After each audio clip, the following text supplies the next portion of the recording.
Assalamualaikum warahmatullahi wabarakatuh.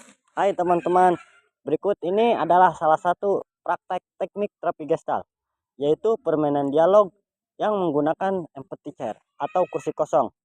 Ada dua jenis. Yang pertama, nanti kita akan melakukan dialog dengan dua kepribadian yang berbeda atau dua tokoh yang berbeda yang diperankan oleh klien. Misalnya terkait adanya konflik anak dengan orang tua, dengan teman sebaya, dengan pasangan, atau dengan siapapun.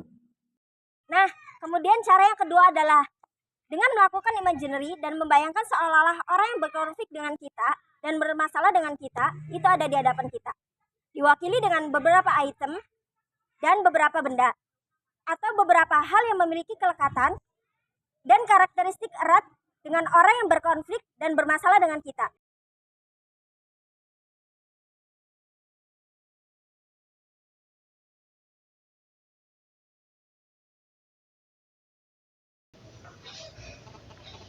Dengan Mbak Ainur? Iya. Oke, di sini saya udah cek datanya ya. Ini benar dengan Mbak Ainur? Iya. Alamatnya Cirebon ya? Iya. Umur 17 tahun? Oke, ini udah diserahkan ke saya hasil asesmennya. Sudah dilampirkan juga tentang rencana intervensinya. Iya, Bu. Oke, sebelumnya apakah ada perasaan yang mengganggu kamu belakangan ini? Sebenarnya kalau perasaan yang mengganggu belakangan ini, aku sering banget berbeda pendapat sama ayah. Dan itu tuh terus-menerus terjadi. Makanya aku lebih memilih kuliah di luar supaya itu nggak terjadi lagi. Jadi kamu itu berbeda pendapat, berselisih paham sama ayah kamu, kemudian kamu memutuskan untuk pergi keluar kota atau meneruskan pendidikan di lain kota supaya kamu bisa menghindari hal-hal tersebut. Iya. Oke, baik, nanti kita akan meminta klien untuk memerankan dirinya sendiri dengan ayahnya yang berkonflik. Kalau boleh tahu, sebelumnya apa yang ayah kamu lakukan sehingga kamu itu berkonflik dengan beliau? Sebenarnya ayah tuh nggak pernah dengerin aku. Ayah juga nggak pernah kasih kesempatan buat aku menentukan pilihan aku sendiri. Ayah selalu menentukan ini, selalu menentukan itu. Aku seperti nggak didengar sama ayah. Oke, jadi kita sudah dapat ya teman-teman problemnya, yaitu ayahnya yang memaksakan kehendak dan tidak memberikan kesempatan kepada klien sehingga mereka itu mengalami konflik karena berselisih paham. Sebelum kita memulai ke dialog empty chair, kita akan memerankan dua aspek tokoh, yaitu klien sendiri dan juga ayahnya. Oke, kamu sekarang bisa duduk senyaman mungkin. Kamu bisa ambil nafas sedalam mungkin, lalu hembuskan perlahan-lahan. Rilekskan tubuh kamu, lalu lakukan berulang-ulang sampai kamu mendapatkan pernapasan yang stabil. Oke, nanti saya akan minta kamu untuk berperan sebagai diri kamu itu di sebelah sini. Lalu ayah sebagai ayah kamu di kursi kosong di depan kamu. Gitu. Sampai sini bisa dipahami? Oke, bagus sekali. Nah, sekarang saya minta kamu untuk memutar kembali apa yang kamu alami sehingga kamu bisa berselisih pendapat dengan ayah kamu. Kalau kamu sudah ketemu peristiwa yang bisa menarik kesimpulan kalau kamu itu berselisih paham dengan ayah kamu disebabkan beliau yang terlalu banyak memaksakan kehendaknya sehingga kamu berkuliah di tempat lain. Sudah ketemu? Oke, sekarang kamu bisa buka mata kamu pelan-pelan. Oke, bagus. Sekarang saya ingin kamu menunjukkan secara detail apa yang kamu pikirkan tentang ayah kamu. Kamu bisa berpindah posisi ke sebelah sini untuk memerankan diri kamu sebagai ayah kamu. Ya, saat ini kamu sedang berperan sebagai ayah kamu. Katakan apa yang sering kali ayah kamu ucapkan kepada kamu. Putar kembali peristiwanya, diingat-ingat lagi. Lihatlah kursi kosong di depan kamu itu sebagai diri kamu sendiri. Kalau kamu sudah bisa mengingat kembali apa gestur yang ayah kamu lakukan atau kalimat-kalimat yang dia pilih ketika dia berbicara kepada kamu, tatapan matanya dan segala macamnya, ingat kembali peristiwanya yang membuat kamu menyimpulkan bahwa kamu ini dipaksakan kehendaknya dan membuat kamu itu berselisih paham. Silahkan sampaikan kepada diri kamu sendiri apa yang ayah kamu sampaikan. Gak usah sekolah jauh-jauh, lihat mereka. Sekolah tinggi-tinggi tapi gak jadi apa-apa. Kamu malah maksa buat kuliah di Surabaya. Mau makan apa kamu di sana? Terserah ya. Kamu kalau tetap mau kuliah di Surabaya, ayah gak akan biayain kamu. Itu yang disampaikan ayah kamu tadi. Yang saya ingat cuma itu. Oke, ketika ayah kamu menyampaikan itu, kamu bisa berpindah ke kursi kosong yang ada di depan kamu dan jawab apa yang ingin kamu jawab. Sampaikan ketika itu terjadi dan ada ayah kamu di depan kamu. Baru berhenti mengatakan apa yang kamu sampaikan tadi.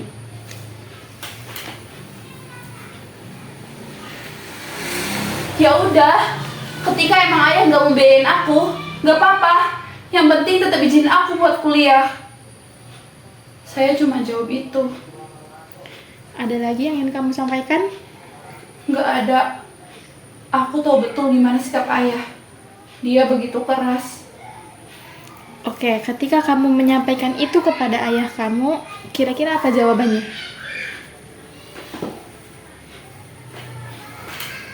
Terserah.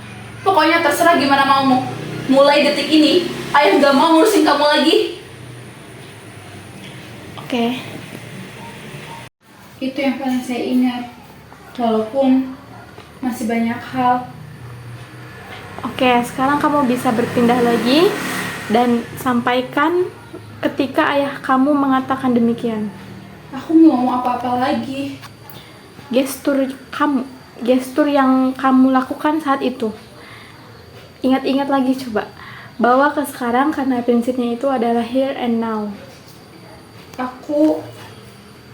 Aku cuma lari ke kamar dan nangis. Oke. Tapi aku yakin. Apa yang sebenarnya ingin kamu sampaikan sehingga kamu itu lari? Masih ada enggak yang sebenarnya ingin kamu sampaikan tapi enggak tersampaikan sehingga kamu itu memilih pergi gitu aja? Kenapa ayah langsung larang gitu saja? Kenapa nggak adanya alasan aku dulu? Kenapa nggak adanya alasan kenapa aku lebih memilih kuliah di Surabaya? Kenapa ayah kamu nggak nanya alasannya? Iya. Kenapa ayah langsung larang aku gitu aja? Ayah selalu begitu. Padahal kamu sebenarnya ingin ayah kamu itu menyampaikan alasannya kenapa. Mau ditanya kenapa kok kuliah di Surabaya, atau menyampaikan kenapa sih kok dilarang. Iya, harusnya kan begitu. Tapi aku juga bingung ngomongnya kayak gimana. Tiba-tiba langsung aja digituin. Kamu mau ayah kamu mengatakan hal itu. Oke, sekarang katakan kepada diri kamu, karena kamu pengen tahu apa alasan ayah kamu melarang kamu kuliah di Surabaya. Sampaikan. Ayah melarang kamu kuliah di Surabaya karena ayah sayang sama kamu. Karena ayah gak mau sendirian. Kamu tahu sendiri, kamu anak ayah satu-satunya. Dan ibu kamu udah meninggal. Ayah gak mau lagi ditinggal sama orang yang ayah sayang. Ayah cuma jawab itu. Coba sekarang kamu pindah ke sini.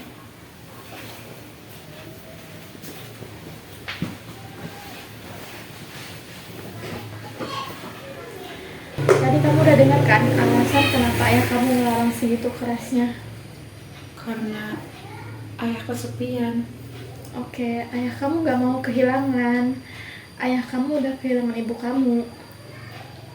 Iya sih, ayah memang sendirian. Dan aku memang anak satu-satunya. Nah, coba sekarang apa yang bisa kamu pahami dari sikap ayah kamu yang melarang kamu begitu keras? Setelah kamu tahu alasan beliau, apa yang ingin kamu sampaikan? Harusnya memang begitu.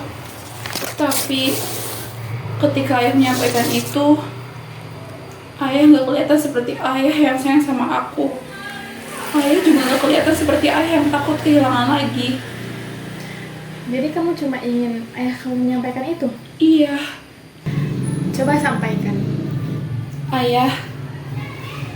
Harusnya ayah bilang alasan ayah ngelarang aku buat kuliah di Surabaya itu apa. Harusnya ayah tuh bilang kalau alasan ayah ngelarang tuh karena ayah sayang sama aku. Bukannya malah dibentak. Bukannya ayah nggak bilang alasan itu. Tapi sekarang apa yang kamu dapatkan setelah kamu melakukan teknik itu tadi? Kasian. Kamu kasihan sama ayah setelah tahu alasannya. Iya. Ternyata ayah begitu karena ayah sayang sama aku. Cuma emang ayah nggak bilang. Tapi kamu bisa menerima alasan itu? Bisa. Harusnya memang aku sebagai anak harus bisa menerima itu. Bukannya langsung mengambil keputusan. Apa kamu juga sayang sama ayah? Sayang. Nah, itu adalah teknik permainan dialog yang pertama kita menggunakan empty chair dengan dua tokoh, yaitu dengan klien sendiri dan tokoh yang berkonflik atau yang memiliki kaitan emosi permasalahan dengan klien. Itu yang pertama. Dan yang kedua adalah karena tadi klien itu berkonflik dengan ayahnya, maka kita bisa menghadirkan imajinasi tokoh itu diwakili dengan beberapa benda atau barang yang membuat klien teringat dengan ayahnya. Misalnya bisa dengan foto ayahnya atau yang biasa dipakai oleh ayahnya. Nah, pada teknik yang kedua ini klien tidak perlu berpindah-pindah peran. Kita bisa mengambil salah satu barang yang sering dipakai oleh ayah klien. Salah satunya jaket ini. Nanti jaket ini kita akan simpan di kursi kosong. Sama tekniknya seperti tadi.